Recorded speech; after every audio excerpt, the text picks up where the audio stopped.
एक बार फिर से आप सभी लोगों का हमारे YouTube चैनल पे बहुत बहुत स्वागत है। आज हम आपको हाइजेनबर्ग अनसर्टेनिटी प्रिंसिपल को पढ़ाएंगे। ठीक है बच्चों, तो हम स्टार्ट करते हैं। क्लासिकल मैकेनिक्स में किसी पार्टिकल का अगर हमको पोजीशन और मोमेंटम डिफाइन करना है, ये मान लीजिए एक पार्टिकल है जो क्लासिकल मैकेनिक्स के अकॉर्डिंग क्या होगा, ये पार्टिकल का पोजीशन और मोमेंटम को अगर हम मीजर करें तो क्या आएगा, ये डिफिनिट आता है। क्या आता है बच्चों? डिफिनिट। ठीक है, क्लासिकल मैकेनिक्स में अगर हम x means position coordinate, P means momentum coordinate को मीजर करें तो क्या आता है, डेफिनेट होता है।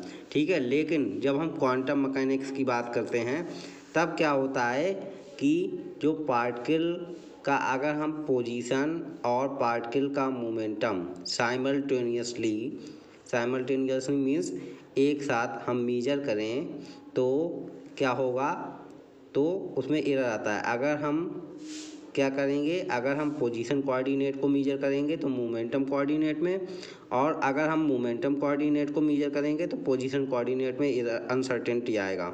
और ये दोनों अनसर्टेनिटी का जो पोजीशन कोऑर्डिनेट में, मोमेंटम कोऑर्डिनेट में जो अनसर्टेनिटीज़ होती हैं उनका प्रोडक्ट करते हैं तो वो is equal to greater than H cross upon 2 आता है। ठीक है, यहाँ पे एच क्रॉस क्या है हमारा, रिड्यूस प्लैंक कांस्टेंट क्या होता है, इसका वैल्यू एच अपॉन 2 पाई होता है। इस हिसाब से ये क्या बन जाएगा हमारा, डेल्टा एक्स जो कि हमारी पोजीशन में अनसर्टेनिटी है, डेल्टा पी जो कि हमारी मोमेंटम में अनसर्टेनिटी है, उसका मल्टीप्लाई कितना होगा, एच अपॉन 2 पाई। तो ऑलरेडी एच का हो गया, तो यहाँ पे क्या हो जाएगा बच्चों, 4 पाई।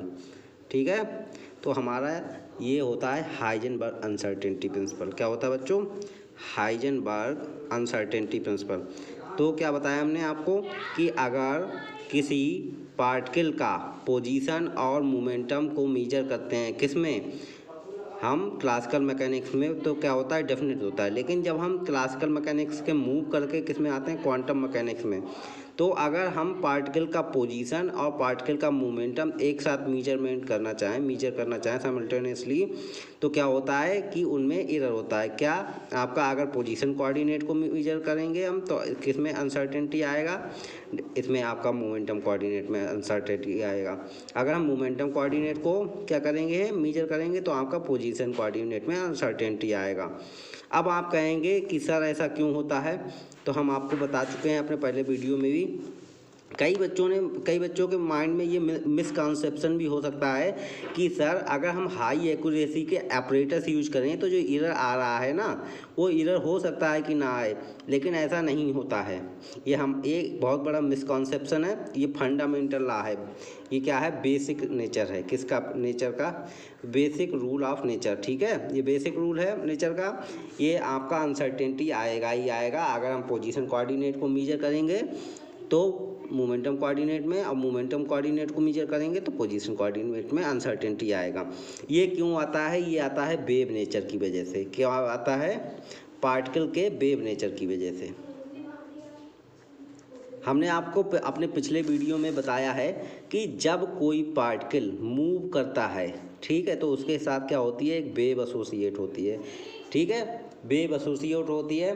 तो बच्चों अब हम आपको बताते हैं कि कैसे, मान लिया ये हम वेव कंसीडर करते हैं। ठीक है, ये वेव कंसीडर करते हैं, और ये एक वेव काफ़ी बड़ा वेव है। इसमें क्या होगा, जो इसका वेव लेंथ होगा, ये वेव लेंथ होगा, यहाँ का क्या रहेगा, डेफिनेट रहेगा। क्या है, हमने मान लिया ये क्या है, आपका डेफिनेट है। ठीक है बच्चों, अब पार्टिकल का वेवलेंथ तो डेफिनेट है। हमने क्या बताया आपको अपने वीडियो में कि जब पार्टिकल मूव करता है तो उसके साथ वेव एसोसिएट होती है। मान लिया कोई पार्टिकल मूव कर रहा है तो उसके साथ ये वेव एसोसिएट हो रही है, और जिसका क्या है, ये लैम्डा क्या होता है, डेफिनेट होता है।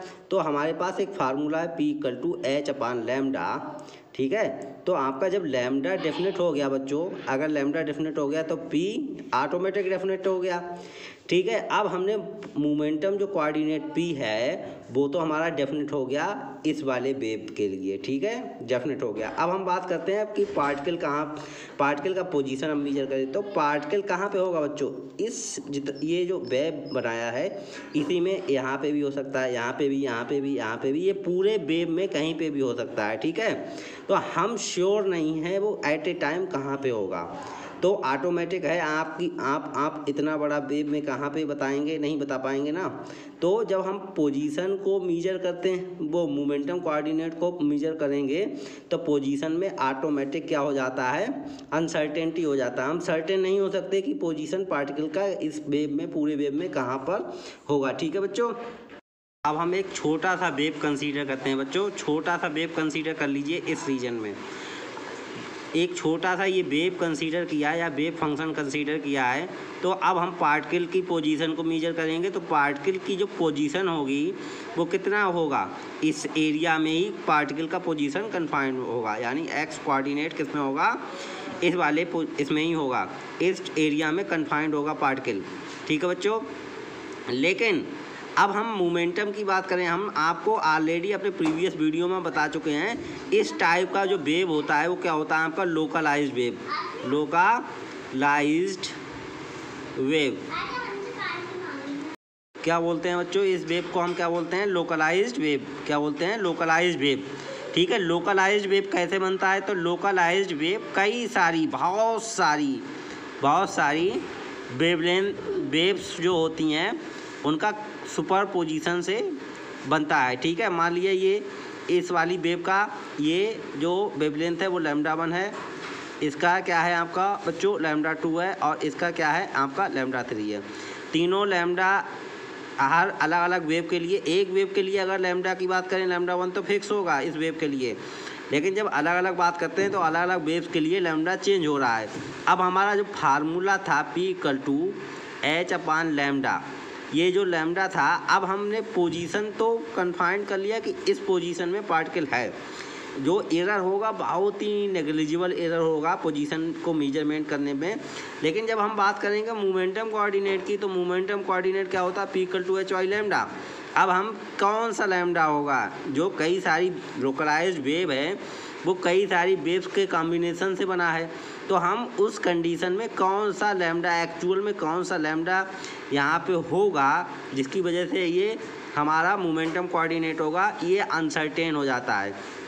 तो हमारा बच्चों कहने का मतलब क्या है कि क्वांटम मैकेनिक्स में क्या होता है कि आपका अगर पोजीशन कोऑर्डिनेट और मोमेंटम कोऑर्डिनेट को साइमल्टेनियसली मेजर करेंगे तो क्या होगा कि उनका जो प्रोडक्ट होगा वो किसके बराबर होगा, H/4 या H/2 और ग्रेटर देन होगा। ठीक है, तो हमारा क्या है, हाइजेनबर्ग अनसर्टेनिटी प्रिंसिपल ये है, जब हम किसी पार्टिकल की पोजीशन को मेजर करेंगे तो उसके मोमेंटम में क्या हो जाएगा, अनसर्टेन हो जाएगा, और जब हम किसी पार्टिकल के मोमेंटम को सर्टेन करेंगे, मेजरमेंट करेंगे, तो हमारा पोजीशन कोऑर्डिनेट अनसर्टेन हो जाएगा। तो ये आपका क्या होता है बच्चों, हाइजेनबर्ग अनसर्टेनिटी प्रिंसिपल। ठीक है बच्चों।